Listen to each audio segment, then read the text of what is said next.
오늘 아마 강의안을 미리 살펴보셨으면 굉장히 많은 양이 그 안에 들어가 있을 겁니다. 그래서 오늘 첫 시간은 창세기 1장과 2장에 창조에 대한 기록이 있지 않습니까? 성경이 창조에 대해서 어떻게 말씀하시는지 우리가 들을 수 있는 시간이 되었으면 좋겠고요. 그 다음에 두 번째 주제는 지구의 나이입니다. 제가 얼마 전에 청소년 캠프를 다녀왔는데 거기에 스텝으로 있는 한 청년이 저에게 조용히 와서 지구의 나이를 얼마로 보십니까? 라는 질문을 해 오셨어요. 그래서 그때 제가 일부 답변을 드렸는데 그 주제를 좀 살펴보겠습니다. 제가 이제 대학에 있을 때 매주 월요일마다 제자들과 함께 성경을 공부하면서 복음을 전했어요. 그래서 뭐 적게 올 때는 한 20명, 많이 올 때는 한 40명. 그래서 매주 월요일마다 복음을 이렇게 전했습니다. 1시간 이제 복음을 전한 다음에 저희 이제 사랑하는 아내가 음식을 준비해 와요. 그래서 음식을 학생들과 함께 나누면서 질의응답 시간을 갖기도 했습니다. 그때 이제 제자 중에 한 명이 질문을 하는 거예요.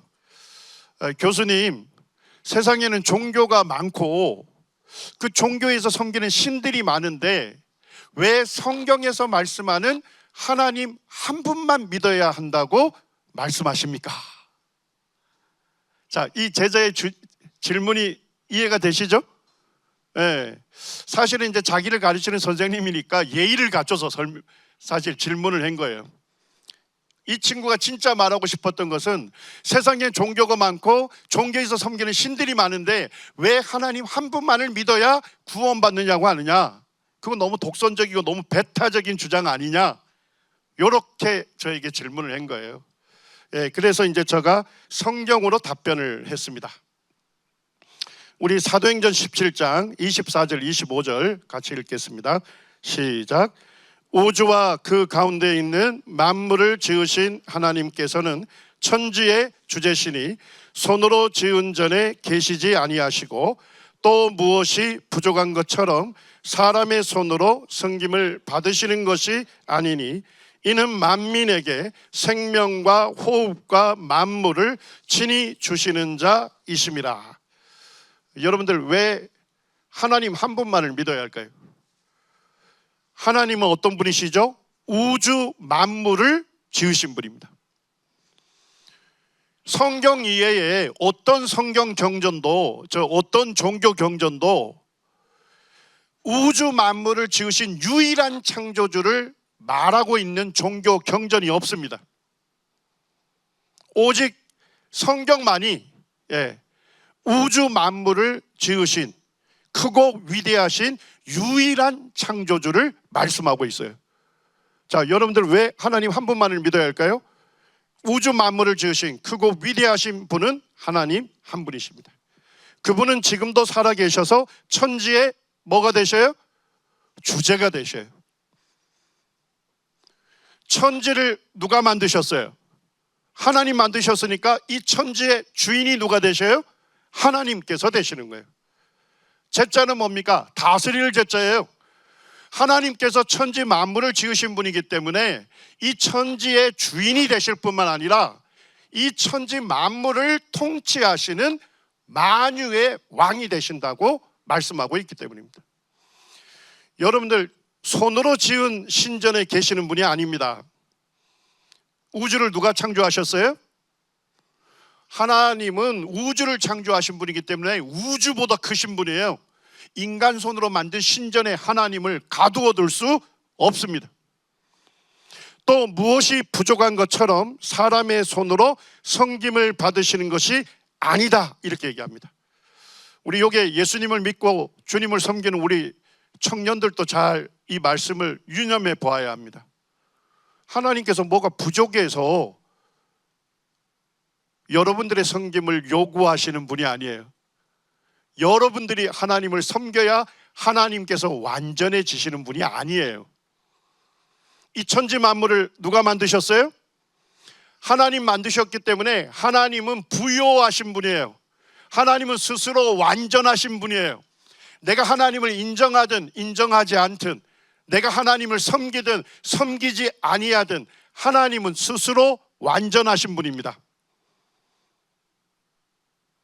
하나님 뭐가 부족하기 때문에 우리의 섬김을 요구하는 거야? 아니에요. 왜 우리가 하나님을 섬겨야 합니까?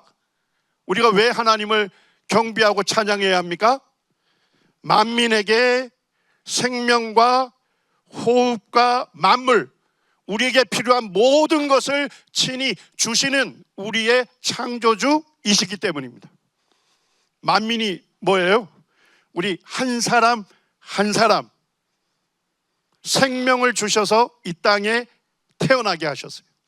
그리고 지금도 내 호흡을 붙드시고 내게 필요한 모든 것을 공급해 주시기 때문에 지금 내가 숨을 쉬고 살아 있는 거예요. 맞습니까? 하나님께서 나를 지으신 창조주이시고 그분이 내 인생의 진짜 주인이신 거예요. 그분이 나의 찬양과 경배를 받으시기에 지극히 합당하신 나의 왕이 되시는 분이십니다. 여러분들, 하나님으로부터 지음받은 인간이 하나님을 믿고 섬기는 것은 인간의 당연한 도리예요. 그리고 옳은 본분입니다. 여러분들이 하나님 믿고 섬기는 것은 당연한 것이고 옳은 것이에요. 이 당연하고 옳은 것을 하지 않는 것을 성경은 뭐라고 말씀합니까? 하나님께 대한 반역, 죄라고 말씀하는 거예요. 우리는 하나님을 버리고 하나님 반역하고 하나님 떠나서 내가 왕인 채 하며 내가 주인인 채 하면서 내가 원하는 삶을 살아왔어요.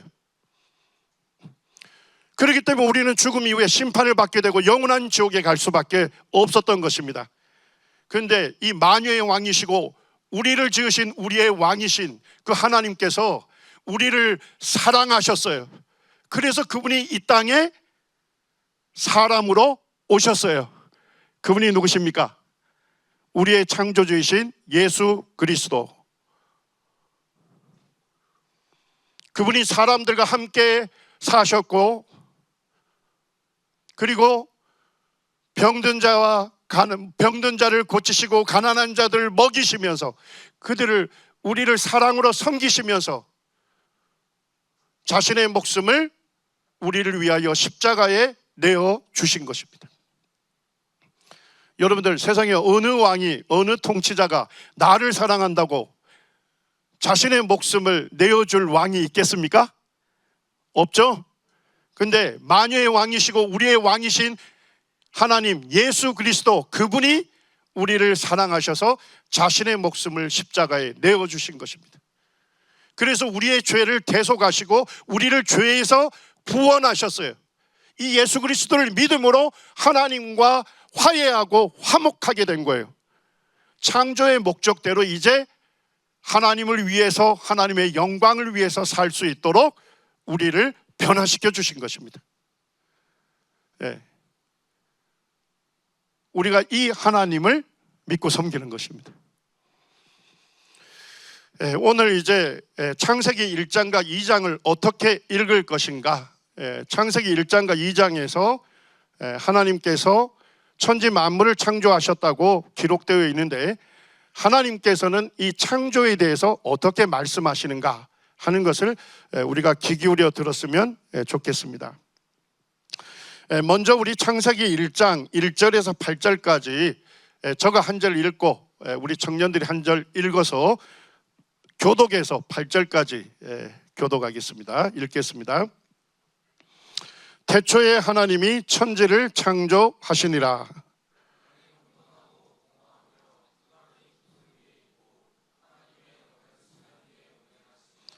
하나님이 이르시되 빛이 있으라 하시니 빛이 있었고,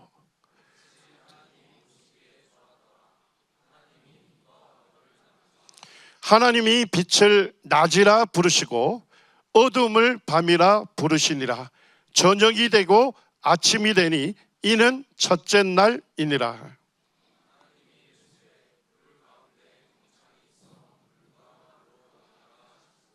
하나님이 궁창을 만드사 궁창 아래의 물과 궁창 위의 물로 나뉘게 하시니 그대로 되니라.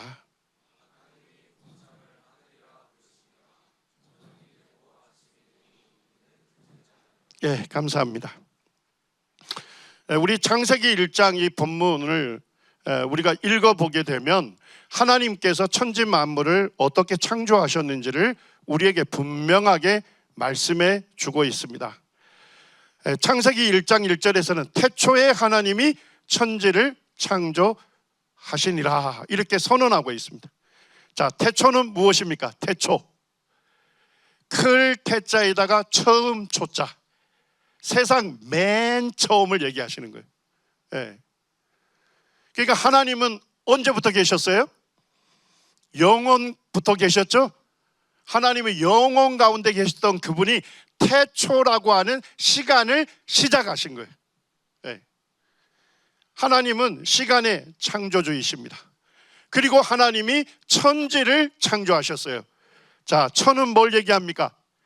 하늘, 우주라고 하는 공간을 창조하셨어요. 자, 지는 뭡니까? 땅, 지구를 얘기하는 거예요. 물질을 창조하신 거예요. 놀랍게도 창세기 1장 1절은 하나님께서 뭐예요? 시간과 공간과 물질을 창조하신 창조주다 이렇게 선언하고 있는 겁니다. 자, 하나님은 시간을 창조하신 분이니까 하나님은 시간의 주인이시죠? 시간의 제한을 받을까요? 받지 않을까요? 하나님은 시간의 제한을 받지 않는 분이에요. 하나님은 영원부터 영원까지 영존하시는, 영원히 존재하시는 분이십니다. 자, 하나님은 우주라는 공간을 창조하셨죠. 예. 하나님은 공간의 제한을 받으실까요? 하나님은 공간의 제한을 받지 아니하십니다. 하나님은 지금 이 시간에 우리와 함께 계시죠? 그리고 동시에 미국에 있는 어떤 성도가도 함께 계시는 분이십니다. 하나님은 공간의 제한을 받으시는 분이 아닙니다. 자, 하나님은 물질을 창조하신 분이시죠. 물질의 주인이 누구예요? 하나님이시죠. 하나님은 물질을 하나님 원하시는 대로 사용할 뭐가 있어요? 권리와 능력이 있으신 분입니다. 예, 성경은 태초라고 하는 시작을 하나님 말씀하셔요. 자, 그리고 우주라는 공간을 창조하시고 지구라고 하는 물질을 창조하셨어요. 자, 3절을 보시죠. 이제 무엇을 창조하십니까? 빛을 창조하십니다. 자, 근데 빛을 어떻게 창조하시죠? 말씀으로. 하나님이 이르시되 빛이 있으라 하시니, 명령하시니 빛이 있었습니다. 하나님께서 빛이 있으라 말씀하시니까 즉각적으로 빛이 어떻게 된 거예요? 창조가 된 거예요. 즉각적으로.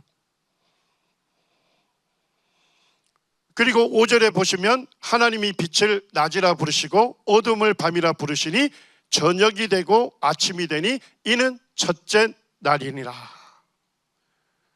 자, 하나님께서 태초라는 시간을 시작하셨죠. 예. 그리고 우주라는 공간을 창조하시고 지구라고 하는 물질을 창조하시고 무엇을 창조하셨어요? 빛을 창조했어요. 자, 그리고 하나님 뭘 하십니까? 저녁이 되고 아침이 되니 이는 첫째 날이다 이렇게 얘기합니다. 자, 저녁은 무슨 시간이죠? 낮에서 밤으로 전환되는 시간이죠. 자, 아침은요 밤에서 낮으로 전환되는 시간이잖아요. 이해가 되셨나요? 예. 그렇게 해서 첫째 날이다 이렇게 얘기하는 거예요. 예.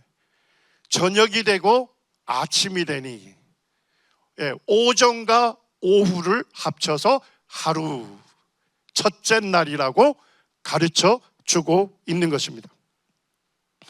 자, 6절에 가게 되니까 무엇을 창조하십니까? 궁창이 뭐죠? 어제 말씀드렸죠? 하늘 궁자에다 풀을 창자, 푸른 하늘. 좀 더 과학적으로 표현하면 뭐라 했어요? 대기권을 창조하신 거예요. 자, 대기권을 창조하시고 저녁이 되고 아침이 되니 이는 뭐라고요?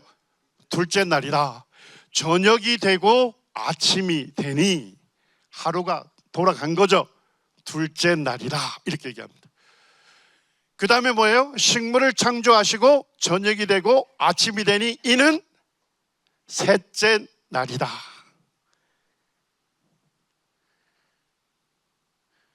해와 달과 별들을 창조하시고 저녁이 되고 아침이 되니 이는 넷째 날이다. 하늘에는 나는 동물들을, 그 다음에 물속에는 물고기들이 창조하시고 저녁이 되고 아침이 되니 이는 다섯째 날이다. 자, 육지 짐승을 창조하시고 클라이막스에 하나님의 형상대로 사람을 창조하시니 하셨죠? 저녁이 되고 아침이 되니 이는 여섯째 날이라. 자, 이해가 되십니까? 하나님께서 태초라는 시간 시작하셨어요. 그리고 6일 동안 천지 만물을 창조하신 거예요. 맞습니까? 우린 성경 본문을 그냥 그대로 읽으시면 우리는 하나님께서 태초에 6일에 걸쳐서 말씀으로 무로부터 완성되고 완전한 세상을 창조하셨다, 이렇게 알 수가 있는 것입니다. 자, 그런데 제가 이제 그 IVP에서 나온 오리진이라고 하는, 기원이라고 하는 책을 읽어봤습니다. 거기에서 보니까 우주와 생명의 기원에 대해서 기독교계에서 세 가지 견해가 있다, 이렇게 되어 있습니다. 자, 첫 번째는 즉각적 창조론입니다. 자, 이해되시죠?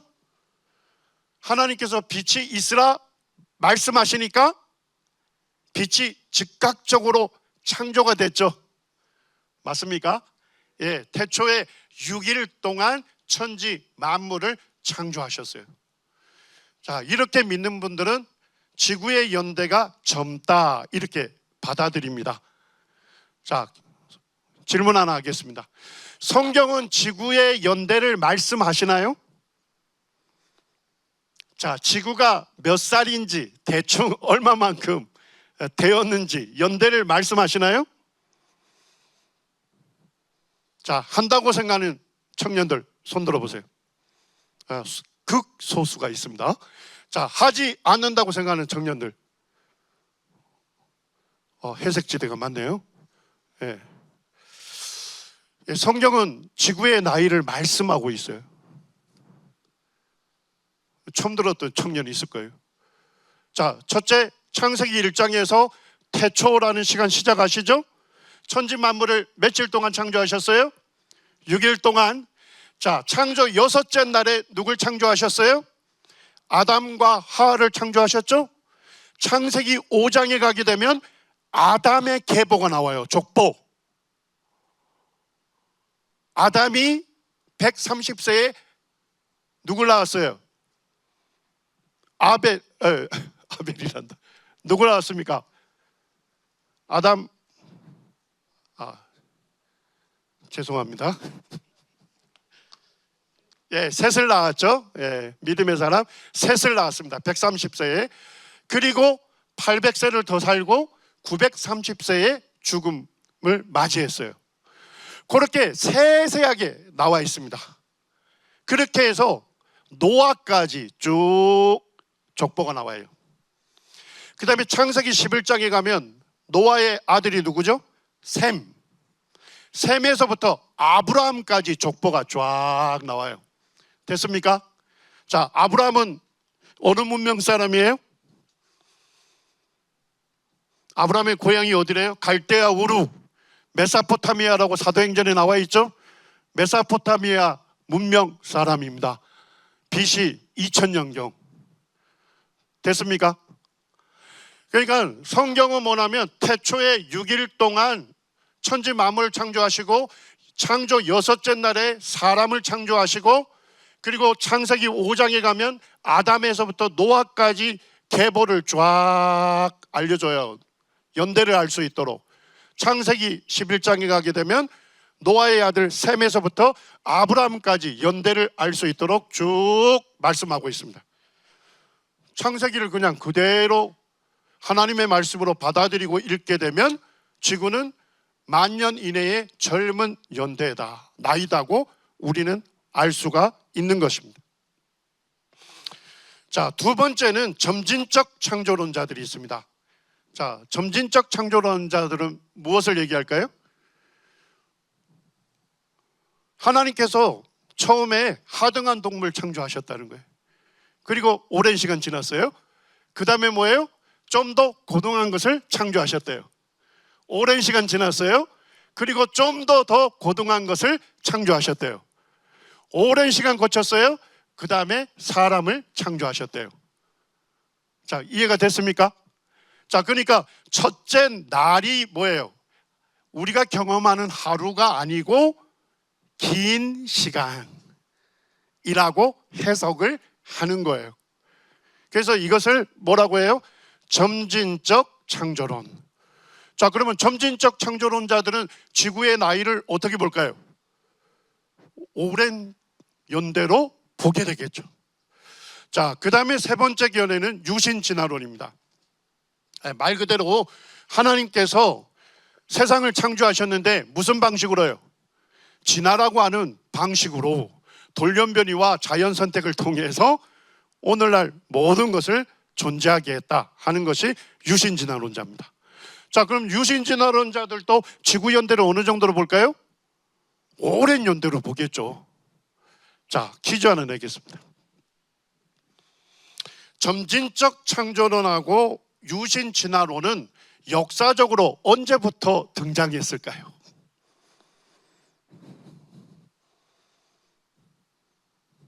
오늘 말씀 교재의 키포인트입니다. 자, 점진적 창조론, 유신진화론 전부 다 뭐예요? 지구가 연대가 오래됐을 거라고 믿죠? 자, 역사적으로 점진적 창조론과 유신진화론은 언제쯤 등장했을까요? 뭐가 나온 이후에? 그렇습니다. 진화론이 등장한 이후에 본격적으로 점진적 창조론, 유신진화론이 나오게 된 거예요. 이해가 됐습니까? 초대교회부터 19세기 찰스 다윈의 진화론이 나오기 전까지는 모든 교회와 가르치는 성경학자와 교사들이 뭘 받아들였을까요? 하나님께서 말씀하심에 그대로 창조되었다는 즉각적 창조를 받아들이고 믿었습니다. 요건 뒷부분에 얘기할 텐데 여러분들 강의 안에 제가 세세하게 자료를 집어넣었으니까 나중에 여유를 갖고 살펴보시길 바랍니다. 즉각적 창조론을 좀 더 세분해서 들어가 보면 그렇게 이름을 붙인 이유를 아시겠죠? 하나님께서 빛이 있으라 명령하셨죠. 즉각적으로 빛이 창조가 됐습니다. 여기에서 보면 우리 구약 성경은 무슨 언어로 기록이 됐죠? 히브리어. 그래서 이제 첫째 날, 둘째 날, 셋째 날이 나오죠. 날이 히브리어로 욤이라고 합니다. 욤. 자, 우리 히브리어 하나 익히시죠? 자, 히브리어 첫째 날, 둘째 날 할 때 날을 뭐라고 한다고요? 욤. 욤. 그래서 첫째 날, 둘째 날을 문자적 24시간의 하루로 해석을 하는 것입니다. 그리고 노아 시대 때에 대홍수 심판이 있었죠. 성경 말씀 그대로 1년 이상 전 지구적인 대격변적 홍수로 그대로 말씀 그대로 받아들입니다. 그렇기 때문에 우주와 지구와 생물의 연대를 6천년에서 만년 사이로 받아들입니다. 그리고 최초의 인간인 아담의 신체와 영혼은 모두 하나님의 특별한 창조에 의해 지음받았다고 믿습니다. 이와 같은 것을 믿는 사람들은 누구였을까요? 그냥 전통적인 신앙이었습니다. 초대교회 때부터 대부분의 성경학자와 성경교사들과 신자들은 이렇게 즉각적 창조를 그대로 성경을 읽고 받아들였어요.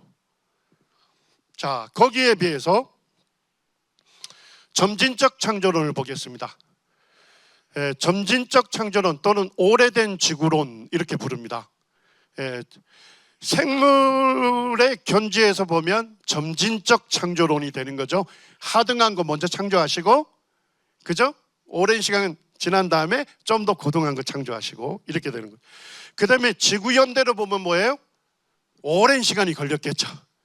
그래서 오래된 지구론 이렇게 얘기합니다. 자, 왜 이렇게 해석을 할까요?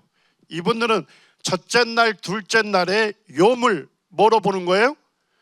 긴 시대로 봅니다. 긴 시대. 그러니까 첫째 날, 둘째 날을 우리가 경험하는 하루로 보는 게 아니라 아주 긴 시대라고 해석을 하는 겁니다. 그리고 노아 홍수는 역사적인 사건이지만 지구 전체를 덮은 것은 아니다. 이렇게 이제 성경을 조금 수정을 합니다. 그리고 이분들은 우주연대, 빅뱅 이론을 받아들입니다. 그리고 지구연대, 지질연대표대로 지구의 나이가 46억 년이 됐다 이렇게 받아들입니다. 근데 뭐는 반대예요? 생물 진화는 안 믿어요, 이분들은. 그러니까 돌연변이와 자연 선택을 통해서 모든 것이 생물의 다양성이 만들어졌다. 이 생물 진화는 안 받아들이는 거예요. 그 다음에 이제 인간 출현은 최소 3만 년 전이고 하나님의 특별한 창조에 의해서 만들어졌다 이렇게 얘기합니다. 뭐 여기 쭉 보면 이제 웨인 구르뎀, 뭐 밀라드 에릭슨 이런 분들을 조직 신학자라고 하는데 이분들이 쓴 조직 신학 책이 우리나라에 많이 지금 나와 있어요. 출판되어 있어요. 이분들 조직 신학 책을 읽어보면 점진적 창조론, 오래된 지구론을 가르치고 있습니다. 자, 세 번째 유신진화론은 더 나아간 거죠. 자, 왜 여기 진화론이 들어갔을까요? 이분들은 생물 진화를 수용하기 때문에 그렇습니다. 그러니까 쉽게 얘기하면 진화론 전부를 다 수용하는 분이에요. 빅뱅 이론도 수용하고 지질연대표도 수용하고 생물 진화도 수용하는. 그래서 이분들은 진화론을 뭐로 수용했어요? 과학적 진리로 수용하고 진화론적 관점에서 성경을 재해석하는 사람들이에요. 말은 재해석한다고 하지만 가만히 들여다보면 뭐예요? 첫째 날, 둘째 날 요문 뭐가 아니다. 역사적 진술 아니다 이렇게 얘기합니다. 그 다음에 노아 홍수는 국지적인 홍수, 뭐 메소포타미아 지역에 있었던 아주 국한된 홍수이든지 아니면 뭐라는 거예요? 신화와 전설이다 이렇게 얘기를 해요. 자, 그 다음에 우주연대, 뭐 지구연대, 빅뱅 이론, 생물 진화를 전부 받아들이죠. 그 다음에 인간에 대해서도 아주 이제 더 나가게 됩니다. 동물로부터 진화했다. 아담은 역사적인 인물이 아니고 상징적인 인물이다. 다수의 유인원 무리 중에 하나를 아담이라고 붙였다 이렇게 얘기를 해요. 자, 여러분들 뭐 간단하게 보면 어때요? 진화론을 과학적 진리로 수용하고 진화론적 관점에서 성경을 보게 되면 어떻게 보게 되죠? 그분들은 재해석한다고 하는데 뭐 하고 있는 거예요? 성경의 기록 자체를 변질시키고 왜곡시키는 일을 하는 거예요, 실제. 그런데 충격적이게도 우리나라 지금 기독교 출판사에서 출판되는 책들은 유신 진화론이 대부분 점령하고 있습니다. 여러분들 그거 아셔야 돼요. 정말 안타깝게도. 그래서 여기에 보면 톰 라이트라고 요즘 뭐 이분 성공의 신학자인데 엄청나게 책을 출판해. 근데 제가 좀 염려스러운 거 뭐냐면 이분이 또 복음이 아주 선명한 서신들을 주석하고 있어요. 뭐 로마서, 갈라디아서. 그러면서 거기에서 뭐라고 얘기하느냐? 여기 안 나와 있네. 톰 라이트는 뭐라고 하냐? 아담은 인간의 첫 조상이 아니다 이렇게 얘기해요. 톰 라이트 책에 그렇게 되어 있습니다. 그리고 아담이 정말 존재했다면 유인원으로부터 진화되어가는 중간 단계다. 이렇게 얘기해요. 성경을 변질시키는 겁니다. 그 다음에 보면 이제 뭐 피터 엔즈라고 하는 웨스트민스터 신학대학의 이 교수는 유신진화론 주장하는 것 때문에 결국 학교에서 쫓겨났고, 그 다음에 우리가 잘 아는 신학 설교자 중에 팀 켈러 들어보셨나요? 어마어마하게 많은 책들을 출판하고 있고, 근데 팀 켈러도 실제는 유신진화론을 주장했습니다. 창세기 1장에서 3장까지는 역사적 사실이 아니다 이렇게 나가요.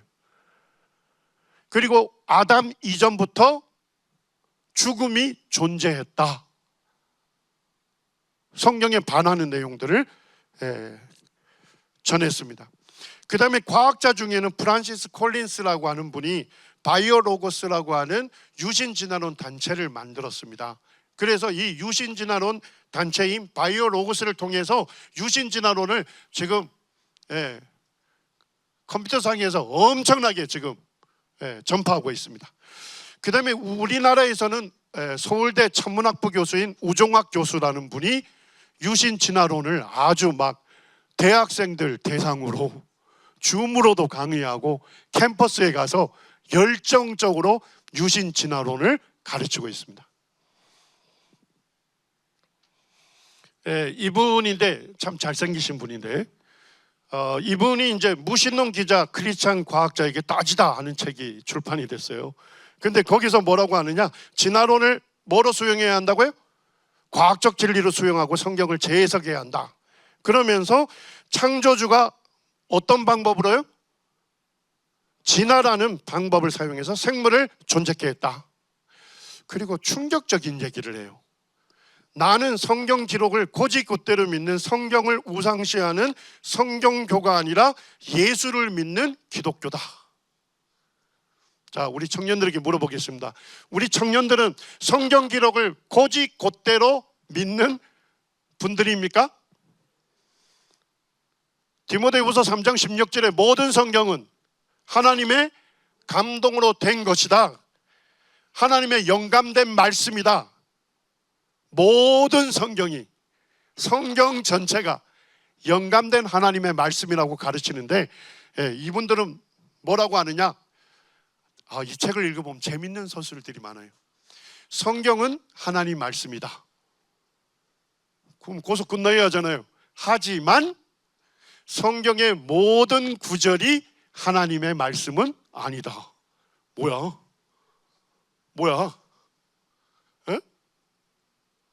그러니까 이분들은 어떻게 보느냐, 성경 전체가 하나님의 말씀이 아니다는 거예요. 성경에 뭘 포함하고 있다? 하나님 말씀을 포함하고 있다, 이렇게 얘기하는 거예요. 이해가 되십니까? 잘 읽으셔야 돼요. 그리고 이렇게까지 얘기합니다. 당시에 아담 외에도 사람들이 있었기 때문에 아담이 인류의 조상일 필요가 없다. 저거 읽으면서 자기가 뭔데? 자기가 뭔데? 성경이 분명히 인간의 첫 조상이 아담이라고 성경이 못 받고 있는데 자기가 뭔데 아담이 인류의 조상일 필요가 없다. 유신진화론자들은 뭘 벗어나고 있습니까? 성경 말씀을 보다 진화론을 더 권위 있게 여기고 있는 것입니다. 자, 하나님께서는 창세기 1장에서 첫째 날, 둘째 날, 셋째 날 거쳐서 여섯째 날에 무엇을 창조하셨는지 우리에게 말씀을 하셔요. 자, 그런데 왜 이 첫째 날, 둘째 날 이렇게 할 때 우리가 볼 때는 그냥 성경을 읽게 되면 그냥 우리가 경험하는 24시간이 하루처럼 보이잖아요. 그죠? 더더욱 뭐예요? 저녁이 되고 아침이 되니 이는 첫째 날이다. 낮에서 밤으로 전환되고 밤에서 낮으로 전환되는 거, 그거를 우리는 하루라고 얘기하죠? 맞습니까? 성경이 그렇게 말씀하기 때문에 우리가 그렇게 하루를 받아들이는 거예요.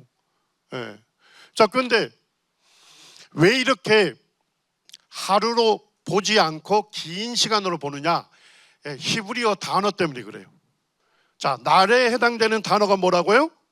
욤입니다. 그런데 이 욤이라는 단어는 24시간의 하루를 얘기할 때도 욤, 그 다음에 낮 시간을 얘기할 때도 욤, 그 다음에 불특정한 긴 기간을 얘기할 때도 욤이라는 단어 하나를 사용하는 거예요. 이해가 되시죠? 그래서 욤이라는 첫째 날, 둘째 날의 욤을 24시간의 하루로 받아들이는 사람이 있는가 하면 뭐로 받아들이는 사람이 있어요? 긴 기간으로 받아들이는 사람이 있기 때문에 해석이 달라지는 것입니다. 그런데 우리 한글은 안 그러죠? 한글은 24시간을 뜻하는 단어, 하루란 단어 있죠? 날이란 단어가 있습니다. 하루보다 짧으면요, 나절, 오전, 오후란 단어가 있어요. 그 다음에 하루보다 길면요, 시절, 시대, 시기, 때 이런 단어가 있어요. 그런데 히브리어에서는요, 요거 전부가 한 단어 욤으로 표현한다, 이런 얘기입니다. 이해가 되시죠? 자, 그러니까 뭐예요? 욤이라고 하는 단어가 등장하면 우리는 뭘 살펴봐야 되죠? 24시간의 하루를 얘기하는 건가? 아니면 긴 기간을 얘기하는 건가? 살펴봐야 되겠죠? 그래서 이게 해석에 문제가 생기는 거예요. 자, 근데 해석할 때 여러분들 중고등학교 시간에 국어라고 국어 시간에 배운 게 뭡니까? 문법. 맞죠? 문법. 그 다음에 뭐예요? 문학 장르. 시냐, 소설이냐, 역사냐에 따라서 해석이 달라지죠? 맞아요? 그 다음에 여러분들 뭐 지겹게 했던 게 뭐예요? 문단 하나 딱 나눠주고 소주제가 뭐냐? 뭐 이런 거 했잖아요. 문맥 속에서 문자의 의미를 해석하는 거를 중고등학교 때 여러분들 국어 시간에 주거라고 훈련을 받았습니다. 자, 결국 뭐예요? 성경에서 욤이라는 단어가 나오면 첫째 뭘 고려해야 돼요? 문법을 고려해야 돼요. 두 번째는요, 문맥 속에서 그 문자 욤이 무엇을 의미하는지를 해석해야 합니다. 그래야만 올바른 성경 해석이 되는 것이죠. 자, 그러면 우리 창세기 1장 5절 한번 보시죠. 자, 우리 같이 한번 읽어봅시다. 창세기 1장 5절 시작. 하나님이 빛을 낮이라 부르시고 어둠을 밤이라 부르시니 저녁이 되고 아침이 되니 이는 첫째 날이다. 우리말 성경에서 첫째 날 이렇게 되어 있는데 히브리어로 보면 욤 에하드 이렇게 되어 있습니다. 이게 첫째 날이라는 의미도 있지만 원어적으로는 뭘 뜻해요? 데이 원. 뭘 얘기하는 거예요? 하루를 뜻하는 거예요. 하루. 자, 그러니까 하나님께서 하루를 뭐로 정의했어요? 하루를 뭐라고 정의했어요? 낮과 밤이 합쳐서 하루, 저녁과 아침이 합쳐서 하루라고 정의하신 거예요. 그렇게 해서 저녁이 되고 아침이 되니 둘째 날, 그렇게 해서 저녁이 되고 아침이 되니 셋째 날, 이렇게 얘기한 거예요. 이해가 되십니까? 그래서 하루를 하나님께서 분명하게 정의를 하신 거예요. 그래서 만약에 이것을 요 날을 긴 기간으로 하면 뭐와 좀 어색해요? 저녁이 되고 아침이 되니 첫째 날이다. 요게 어색하게 되는 거예요. 긴 기간이 된다면. 맞습니까? 그렇지만 태초에 하나님이 지구 창조하셨죠? 지구가 한 바퀴 자전하면 하루잖아요. 저녁이 되고 아침이 되니 하루다. 이거는 우리가 경험하고 있는 24시간의 하루를 얘기하는 거예요. 자, 그 다음에 문법을 살펴봅시다. 욤이라는 단어가 창세기 1장하고 2장에만 나올까요? 아니죠. 구약 성경 내내 욤이 나올 거 아니에요. 그러니까 우리가 문법을 좀 살펴봐야 돼요. 자, 우리가 둘째 날, 셋째 날 하면 뭡니까? 욤이라고 하는 단어에 둘째, 셋째, 넷째 순서를 뜻하는 서수가 합쳐지죠. 자, 욤과 서수가 함께 나오는 그 용법이 구약에 몇 회가 나와요? 410회가 나오는데 전부 다 뭘 의미할까요? 항상 문자적인 24시간의 하루를 얘기하는 것입니다. 자, 여기 보니까 요나가 물고기 뱃속에 며칠 있었어요? 밤낮 3일입니다. 1이니까 요미 되겠죠? 24시간이 하루가 아니고 불특정한 긴 시간이었으면 요나는 어떻게 하고 있어요? 아직도 큰 물고기 뱃속에 있어야 돼요. 뭔 얘기인지 이해되셨어요? 요 날은 24시간의 하루를 얘기한다. 금방 알 수 있죠? 자, 그 다음에 출애굽한 백성들이 여리고를 정복하죠. 근데 여리고를 정복하는 전략을 하나님 뭘 주셨어요? 그렇죠. 첫째 날 여리고성 한 바퀴 도는 거죠. 둘째 날 한 바퀴 도는 거죠. 일곱째 날 7바퀴 돌고 소리를 지르면 여리고성이 함락된다 했죠. 자, 그때도 뭐 둘째 날, 일곱째 날 나와요. 날이면 히브리어 무슨 단어를 썼을까요? 욤. 자, 그러면 이때가 24시간이 하루가 아니고 불특정한 긴 시간이라면 지금 출애굽한 백성들은 뭐 하고 있을까요? 여전히 여리고를 돌고 있을 겁니다. 자, 지금 이해가 되시죠? 욤이란 단어와 서수가 합쳐지면 무조건 24시간의 하루다. 구약성경 전체 일관된 용례입니다. 자, 두 번째. 자, 저녁이 되고 아침이 되니 라는 어구가 나오잖아요. 그죠? 자, 창세기 1장에만 나올까요? 아닙니다. 구약성경에 38회가 나옵니다. 자, 그러면 요것들은 얼마 기간을 얘기할까요? 항상 24시간의 하루를 얘기하는 겁니다. 자, 제가 지금 용례를 얘기하고 있어요. 창세기 1장과 2장의 욤이라는 용례가 결국 구약성경 전체에 나와 있는 용례와 일치되게 해석하는 것이 올바른 해석이겠죠? 맞습니까? 예. 자, 이제 요거는 살펴보시고요. 제임스 바르라고 하는 옥스퍼드 대학의 히브리어 전공 교수님도 이렇게 얘기합니다. 사실 자연스러운 주애로 간주될 만한 유일한 해석은 무슨 해석이라고요? 문자적 해석이다.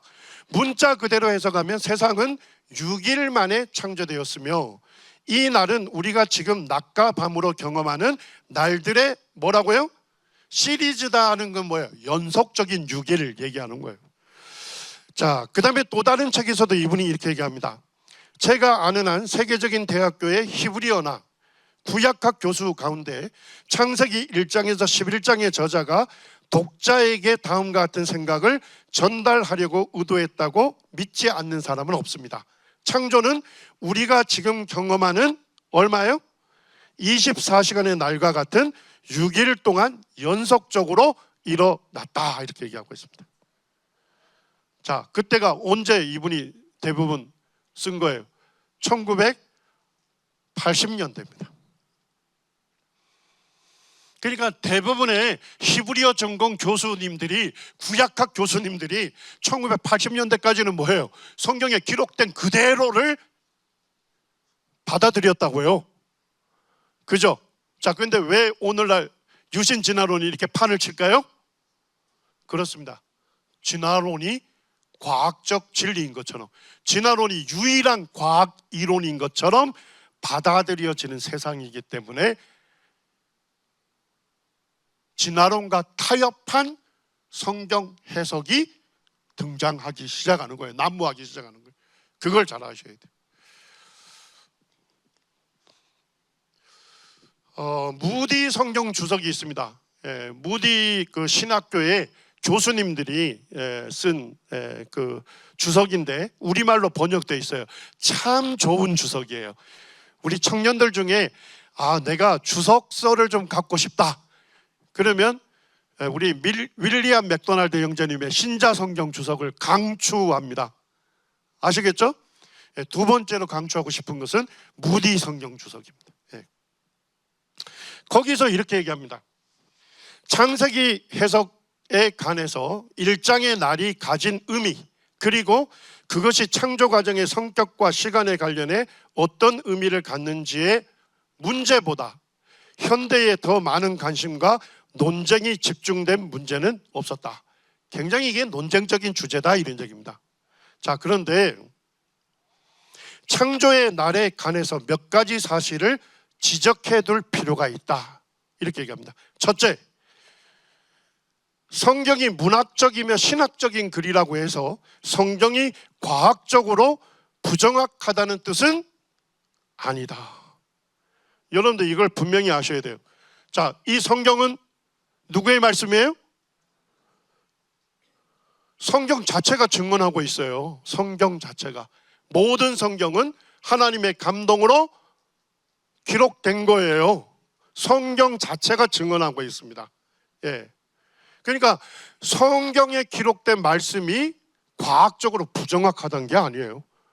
예, 제가 시간이 있으면 성경에 기록된 많은 과학적 진술과 과학적 현상을 성경은 그 고대에 얼마나 정확하게 기록했는지 사실 그걸 좀 전하고 싶은데 시간은 제한되어 있어요. 예. 자, 두 번째 아주 중요한 전제입니다. 창조 과정을 묘사하는 성경 본문의 단어들, 특별히 날이라는 히브리어가 뭐였죠? 욤은 구약이 다른 곳에서 입증된 그 단어의 용례와 일치하는 방식으로 이해해야 한다. 우리 좀 살펴봤죠? 자, 세 번째, 성경의 본문의 의미가 현대 과학 이론과 모순이 될 때 혹은 그렇게 보일 때 어디에다 우선권을 둬야 돼요? 과학의 이론입니까? 성경입니까? 성경 본문에 우선권을 부여해야 합니다. 자, 여러분들 김종만 행자도 과학활동을 하는 사람이라 했잖아요. 예, 제가 우리 분야의 책을 한 지금 12권 이상 지금 쓰고 번역했어요. 우리 여기 제 전공 학생들도 있는데 지금 이제 대학생들 교재를 쓰고 있어요.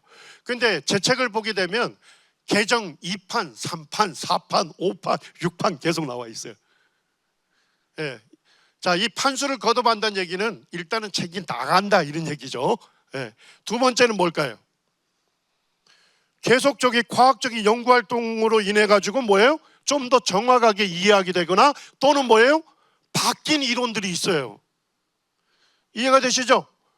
과학자들이 말하는 것은 계속 뭐 하고 있는 거예요? 개정판이 있습니다. 업데이트 됩니다.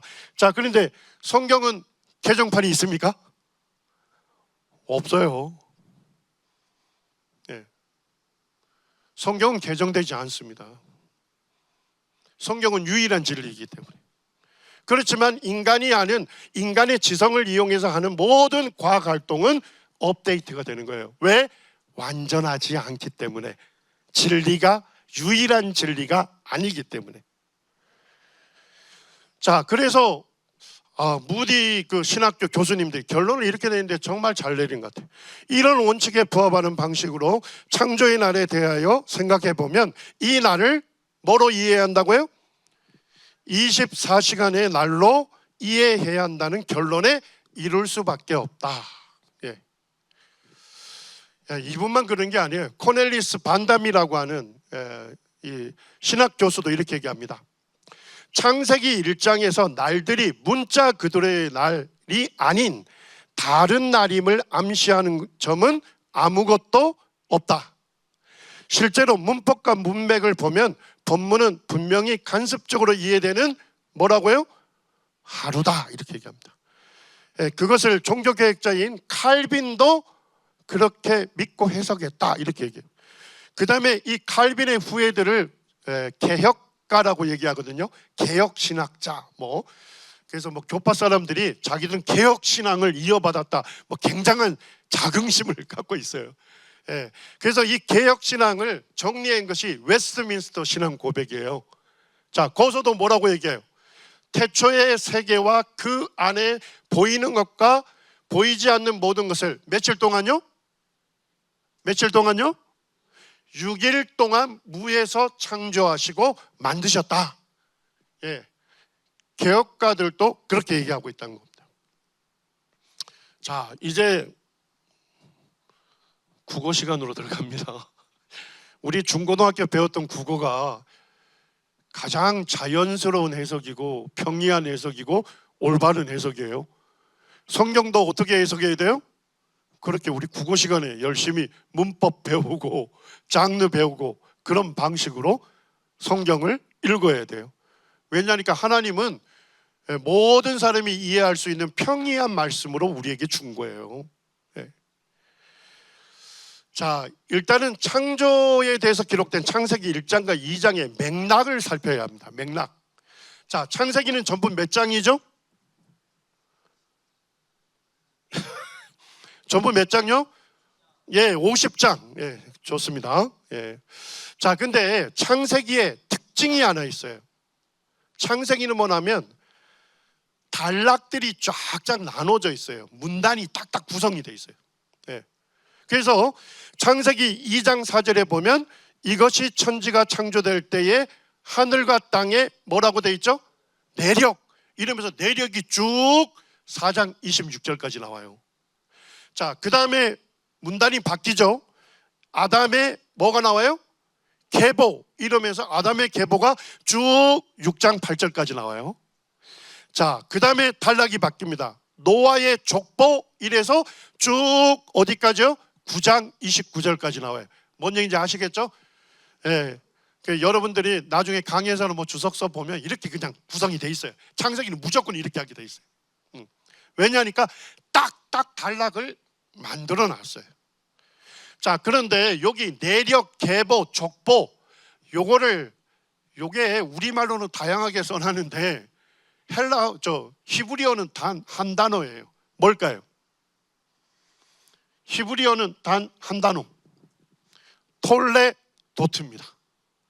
자, 저를 따라해 보시죠. 톨레도트. 아유, 목소리 너무 크다. 자, 톨레도트. 톨레도트라는 것은 뭐냐면 역사라는 단어입니다. 역사. 이해가 되시죠? 그러니까 뭔 얘기냐? 단락 딱 시작하면서 톨레도트가 나오는 거야. 요게 제목이다 이런 얘기입니다. 제목, 문단의 제목. 그리고 그 이후에 역사가 쭉 서술이 되어 있는 거예요. 이해가 되셨나요? 네. 그래서 창세기 1장과 2장은 맥락으로 보면 역사를 이해하기에 하나의 통일된 내러티브, 산문 형식을 갖고 있다는 것입니다. 자, 그 다음에 이제 또 하나 살펴봐야 할 게 있어요. 자, 여러분들이 아마 뭐 책을 읽다 보면 유신진화론자들이 이런 얘기합니다. 창세기 1장의 창조의 기록하고 창세기 2장의 창조의 기록이 다르다. 그렇기 때문에 다른 자료에서 온 거다. 이렇게 하는 얘기 혹시 들어보셨나요? 이제 여러분들이 앞으로 읽게 되기 때문에 제가 예방접종을 먼저 하겠습니다. 자, 여러분들 창세기 1장 쭉 읽으면 하나님께서 태초라는 시간 시작했죠? 그리고 6일 동안 무엇을 창조했는지 쭉 개요가 나오죠? 맞습니까? 자, 그 다음에 창세기 2장 4절에 가게 되면 뭐가 나오냐? 이것이 하늘과 땅의 내력이니 하면 이렇게 나옵니다. 단락이 바뀌어요. 단락이. 자, 그러면 내력이라는 히브리어가 뭐죠? 톨레도트. 하늘과 땅의 역사이니라 하면서 역사가 나오는 거예요. 이해가 됐죠? 자, 창세기 1장, 2장 차이가 뭘까요? 창세기 1장은 창조에 대한 날별 개요를 쭉 얘기해요. 됐어요? 창세기 2장에서는 여섯째 날에 누굴 창조하죠? 아담, 사람을 창조하잖아요. 창세기 2장에서는 창조 여섯째 날에 인간 창조한 것을 아주 자세하게 서술하고 있는 거예요. 이해가 됐습니까? 자, 그러면 결국 창세기 2장 4절부터 하늘과 땅의 역사를 쭉 기록하고 있잖아요. 자, 그렇다면 1장은 태초부터 해서 6일 동안 창조한 거에 대한 개요가 나오죠. 그 다음에 2장에서는 여섯째 날에 인간 창조에 포커싱해서 더 자세하게 보여주잖아요. 맞습니까? 자, 그럼 2장 4절부터 역사라면 그거와 관련된 1장은 뭐일까요? 역사로 해석할 수밖에 없다는 것입니다. 조금 어렵죠? 예, 그래서 제가 강의안을 보통 제가 글자를 많이 안 집어넣어요. 예, 근데 일부러 요번에 많이 집어넣었어요. 끝나시고 곰곰하게 읽어보면서 정립하시라고. 예. 자, 그 다음에 문학 양식입니다. 장르. 예, 어떤 분은 창세기 1장을 자꾸만 시라고 얘기해요. 자, 시라고 하면 첫째 날, 둘째 날을 뭐로 해석해도 돼요? 상징으로 해석해도 되겠죠. 맞습니까? 예. 그래서 이 시라고 얘기하는데 우리가 1장, 2장을 쭉 읽어보게 되면 창조 당시에 일어난 관련된 역사적 사건을 서술하고 있습니다. 예. 그리고 이 구약학 교수들도 히브리어 본문 문체는 일반적인 뭐라고요?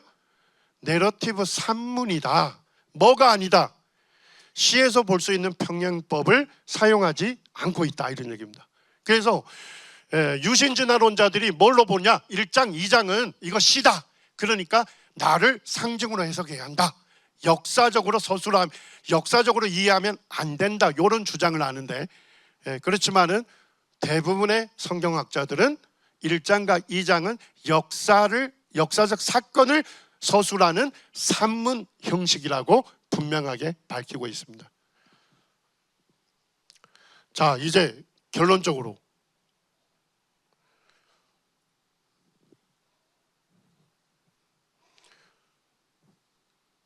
태초에 6일 동안 창조했다고 누가 선언합니까? 누가 선언해요? 하나님께서 선언합니다. 출애굽기 20장에 보면 십계명 나오죠? 아, 하나님께서 십계명 10가지 계명을 또 어디에다 새겨놨어요? 돌판에다가 새기셨어. 아주 중요한 말씀이기 때문에. 맞죠? 거기에서 네 번째 계명이 뭐예요? 안식일을 거룩하게 지키라고 되어 있어요. 그래서 6일 노동하고 제7일은 뭐 하라고요? 안식하라고. 맞습니까? 자, 그렇게 명령한 이유가 뭘까요? 자, 우리 한번 이유를 알기 위해서 한번 읽겠습니다. 출애굽기 20장 8절에서 우리 여기에 기록되어 있는 11절까지 같이 읽겠습니다. 시작. 안식일을 기억하여 거룩하게 지키라. 여섯 동안은 힘써 내 모든 일을 행할 것이나 일곱째 날은 내 하나님 여호와의 안식일인즉 너나 내 아들이나 아무 일도 하지 말라. 이는 여섯 동안에 나 여호와가 하늘과 땅과 바다와 그 가운데 모든 것을 만들고 일곱째 날에 쉬었습니다. 그러므로 나 여호와가 안식일을 복되게 하여 그날을 거룩하게 하였느니라. 자, 하나님께서 이스라엘 백성들에게 6일 노동하고 제7일에 안식하라는 계명을 주신 근거가 뭐예요? 근거가 뭐죠? 하나님께서 6일 동안 창조하셨고, 그죠? 6일 동안 창조의 일을 끝마치셨잖아요. 완성하셨죠? 제7일에 하나님 뭐 하셨어요? 예, 쉬셨어요. 안식하셨어요. 예. 자, 여러분들에게 한번 질문하겠습니다. 만약에 창조의 하루가 실제 24시간의 하루가 아니라면 제4계명을 이스라엘 백성들이 지킬 수 있었을까요? 있어요, 없어요? 하루가 수백만 년이라면 지킬 수 있어요, 없어요? 없습니다. 24시간의 하루기 때문에 이스라엘 백성들이 6일 노동하고 제7일에 안식할 수 있었던 것입니다. 제가 재미있는 카툰을 봤어요. 젊은 청년이 유신진화론자한테 이렇게 얘기합니다. 하나님께서 문자적인 6일 동안에 창조했다고 믿으세요? 라고 물었습니다. 자, 그러니까 유신진화론에 이미 유신진화론을 전하는 설교자가 되겠죠. 그분이 이렇게 얘기합니다. 아니죠. 하나님은 마법의 지팡이를 사용하시는 마술사가 아니죠. 이렇게. 하나님 마술사입니까? 하나님 마술사 아니시죠? 그렇지만 하나님은 뭐예요? 전능자이시죠? 하나님은 기적을 능히 일으킬 수 있는 분이시죠? 맞습니까? 자, 그러니까 청년이 이렇게 질문합니다. 우리 이런 청년들이 됐으면 좋겠어요. 자기 아들을 처녀에게 나게 하시고 십자가에서 죽은 아들을 부활시킨 하나님을 믿으시나요? 뭔 얘기인지 이해됐습니까? 창조에 대해서 성경에 기술된 대로 문자적인 6일 동안 창조를 믿지 않는다면 어떻게 예수님이 처녀에게서 탄생하시고 죽은 예수님을 무덤에서 다시 살리시는 하나님을 믿을 수 있겠습니까?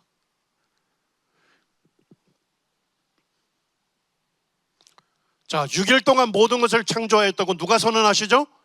하나님께서 선언하시면 하나님으로부터 지음받은 모든 인간은 하나님 말씀에 뭐 하면 됩니까? 겸손히 받아들이면 되는 것입니다. 예. 자, 우리는 지금 이런 혼동을 좀 갖고 있죠.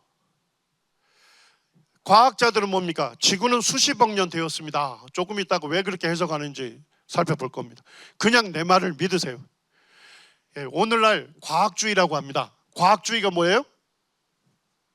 과학이 유일한 진리인 것처럼 얘기하는 게 과학주의예요. 이해가 되셨어요? 자, 우리 청년들, 유일한 진리는 무엇입니까? 유일한 진리는 뭐예요? 바이블, 성경입니다. 예. 과학주의라는 것은 뭐냐면 과학이 유일한 진리인 것처럼 행세하는 것을 과학주의라고 하는 겁니다. 자, 그런데 하나님 뭐라 하시죠? 나는 6일 동안 창조했다. 내 말씀을 믿어라고 하나님 하시는 거예요. 자, 여러분들, 왜 우리는 과학자들보다 하나님을 더 신뢰해야 할까요? 하나님은 태초부터 계셨죠? 하나님은 모든 것을 아시죠? 하나님은 항상 진리를 말씀하시죠? 하나님은 결코 실수하지 않으시죠? 하나님은 우리를 사랑하십니다. 자, 거기에 비해서 과학자들은 어떻습니까? 태초에 있었습니까? 있지 않았죠. 과학자들은 모든 것을 알지 못하죠. 항상 진리를 말하는 것은 아니죠. 그리고 과학자들은 자주 실수합니다. 그리고 하나님처럼 우리를 사랑하지는 않습니다. 자, 우리 디모데후서 3장 16절 17절 같이 읽겠습니다. 시작. 모든 성경은 하나님의 감동으로 된 것으로 교훈과 책망과 바르게 함과 의로 교육하기에 유익하니 이는 하나님의 사람으로 온전하게 하며 모든 선한 일을 행할 능력을 갖추게 하려 함이라. 예, 모든 성경은 하나님의 말씀입니다. 그러므로 성경이 모든 것을 판단하는 최고의 뭐가 되어야 합니까? 권위를 가집니다. 하나님 말씀보다 또는 하나님보다 진리를 더 확실히 더 정확하게 안다고 말하는 모든 인간 지성은 뭐에 도전하는 것입니까? 하나님의 권위에 도전하는 반역인 것입니다. 우리의 자세는 성경이 하나님의 말씀이고 또 성경이 무엇을 말씀하시는지를 잘 살피고 그리고 그 말씀 그대로를 믿어야 하는 것입니다. 그것이 우리에게 유익한 것입니다. 하나님의 사람으로 우리가 세움을 받는데 가장 기초가 되는 말씀인 것입니다. 자, 제가 슬라이드는 아주 엄청 많이 만들었네요. 예, 그 이후에 있는 내용들은 아마 저의 지금 전에 말씀을 기초로 읽어보시면 좀 이해가 잘 될 겁니다.